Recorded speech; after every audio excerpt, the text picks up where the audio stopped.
Today we are going to fit the small LCD display into our Disk 2 NAS computer. This display can show 4 lines of text which are going to be used to report on the disk capacity of the NAS. And here is the computer itself. We're going to power both the display and communicate with it using one of the Odroid H4's USB ports.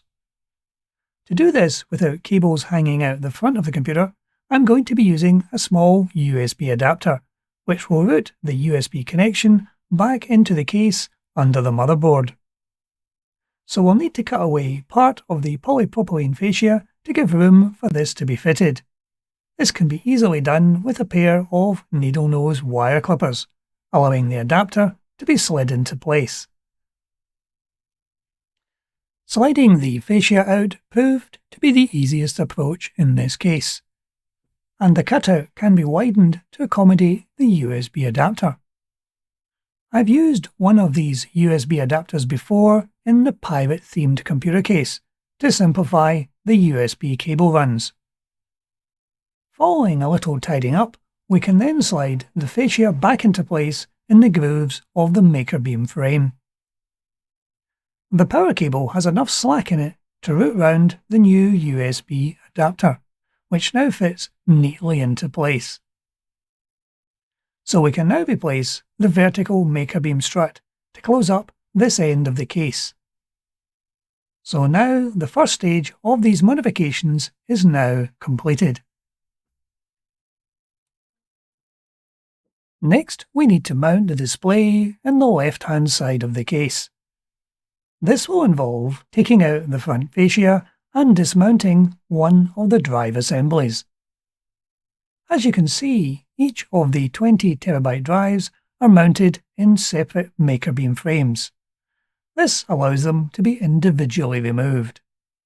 So we're going to completely disconnect one of the lower drives and remove it from the rest of the case. To make life easier, we'll first remove the front fascia. The lower drive can now be removed and have the new display bolted to that part of the frame. When reconnected to the rest of the frame, the disk and mini-screen subassembly will need to be moved slightly back in the frame to allow the mini-screen to be flush with the fascia. And here we have the mini-screen now bolted to the disk subassembly. I took care to ensure that I was mounting the screen the right way up, as it is too easy to mount these screens upside down. Now we need to slide the disk subassembly back into the rest of the frame and bolt it into place. And here we have the disk and mini-screen bolted into place. The USB cable can now be routed under the Odroid motherboard and plugged into the USB adapter we fitted earlier. This approach makes the USB cable run neat and tidy. The next task is to make a cutout in the fascia to allow the new screen to be visible. Again, a job for the needle nose wire clippers. And after a few minutes of snipping away, we have the fascia cutout completed and slid back into the grooves of the Makerbeam frame.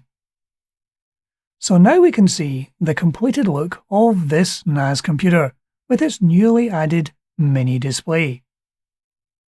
The addition of this display does alter the airflow through the frame, but not enough to raise any concerns, as the industrial fan at the back of the frame is more than adequate.